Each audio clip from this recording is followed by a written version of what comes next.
Hello बच्चों, स्वागत है आपका अपनी classes exam study with you में।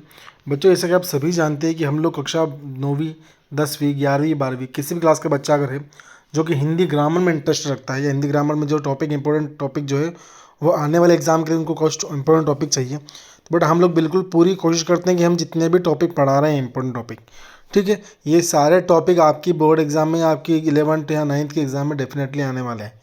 तो ध्यान दीजिएगा बेटा, आज के हमारे इस क्लास में हम लोग जो है वो समास के बारे में पढ़ने वाले हैं। हाँ बेटा, एक छोटी सी रिक्वेस्ट आप लोगों से ये करता हूँ मैं कि अगर चैनल पर नए आप लोग हैं तो प्लीज़ पहले आप लोग चैनल को सब्सक्राइब कर लीजिएगा, बेल आइकन को प्रेस करना आप लोग बिल्कुल भी मत भूलिएगा। देखिए बेटा, आज का टॉपिक हमारा होने वाला है समास। ठीक है, तो समास शब्द सम और आस के संयोग से बना है। सम का अर्थ है पास और आस का अर्थ होता है बैठना। समास एक ऐसी प्रक्रिया है जिसमें दो संबद्ध शब्दों को पास पास लाकर उनका संक्षिप्त रूप बनाया जाता है। इसी प्रकार दो या दो से अधिक शब्दों के मेल से बने पदों को समास कहते हैं। ठीक है, जैसे देखिएगा आप लोग, पहले है देवों के लिए आलय, मतलब देवालय, मतलब देव कहाँ पे रहते हैं तो आलय में, देवालय में रहते हैं। राजा का पुत्र राजपुत्र। ठीक है, इस तरह से क्या है बेटा, ये समास बन गए। ठीक है, अब देखिएगा, समझिएगा आप लोग यहाँ पे कि समास के 6 प्रकार होते हैं। पहला क्या है, अवयवी भाव समास। जिस समाज में पहला पद अवयवी हो तथा जिसके कारण समस्त पद अवयव बन जाते हैं उसे अवयवी भाव समास कहते हैं। मतलब पहला पद क्या हो, अवयव हो। ठीक है, जिसके कारण क्या है, बाकी सारे पद क्या बन जाते हैं, अपने आप अवयव बन जाते हैं। उसको कौन समास बोलते हैं, अवयवी भाव समास। जैसे यथाशक्ति, शक्ति के अनुसार, प्रतिदिन, तो दिन दिन, प्रत्येक दिन। ठीक है, फिर ये अनवार, अनगर। ठीक है, ये हम क्या बोलते हैं कि नगर के आसपास, ठीक है, नगर के पास। ठीक है, फिर हम बात करें तत्पुरुष समास के बारे में। तत्पुरुष समास किसको बोलते हैं, जिस समाज में दूसरे पद प्रधान होता है। क्या होता है, जिस समाज में दूसरा पद प्रधान होता है उसे हम लोग तत्पुरुष समास कहते हैं। ठीक है, होता है। और पहले पद की विभक्ति या लोप करके दोनों पदों को मिला दिया जाता है उसे तत्पुरुष समास कहते हैं।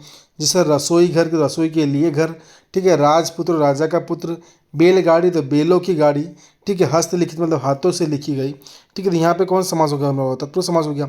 अब बात करते हैं हम लोग द्वंद्व समास। द्वंद्व समास क्या है बेटा हम लोग का, कि वह समास पद जिसमें दोनों पद प्रधान होते तथा और शब्द तथा नया, ठीक है, तथा शब्द, हाँ, और शब्द लगाया जाता है, जैसे माता और पिता, राम और लक्ष्मण, दिन और रात। ठीक है, इस तरह से यहाँ पे कौन सा होता है, द्वंद्व समास होता है हम लोग बीच में।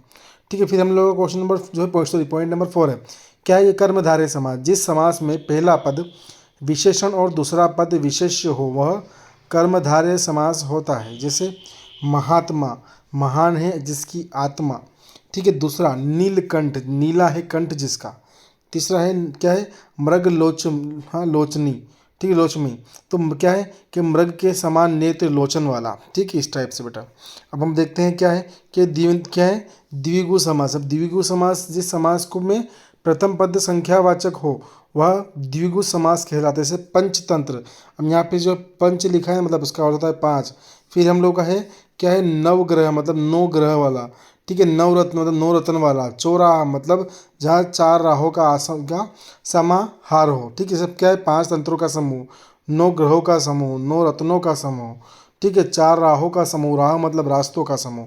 ठीक है, इस प्रकार से। चलिए अब देखिएगा बेटा आप लोग, यहाँ पे हम लोग का लास्ट होने वाला है कौन सा, कि बहुव्रीहि समास। अब बहुव्रीहि समास में क्या बोल रहा है भैया, ये बहुव्रीहि समास में कह रहा है कि जिस समास का प्रथम एवं दूसरे द्वितीय पद के अतिरिक्त अन्य कोई पद प्रदान होता है उसे बहुव्रीहि समास कहते हैं। जैसे क्या, कि चक्रधर, चक्र को धारण करने वाला अर्थात विष्णु।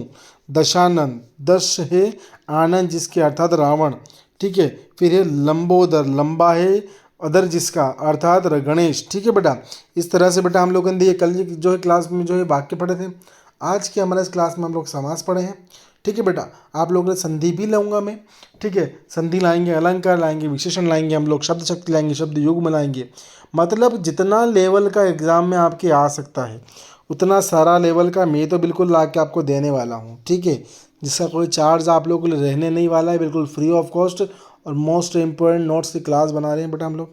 छोटा सा बस एक हेल्प आपसे ये चाहिए कि आप चैनल को सब्सक्राइब कीजिएगा और आपके जितने भी फ्रेंड्स हैं उन सबको रिकमेंड कर दीजिए।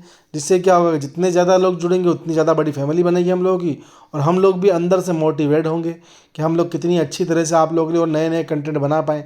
ठीक है, हम लोग भी कहने टीम बढ़ेगी उससे, है ना बेटा। थोड़ा सहयोग आप लोगों से चाहिए, कहीं ना कहीं आपका सहयोग और हमारा साथ दोनों मिलकर हम लोग काफ़ी अच्छा आपका रिजल्ट लाने वाले हैं।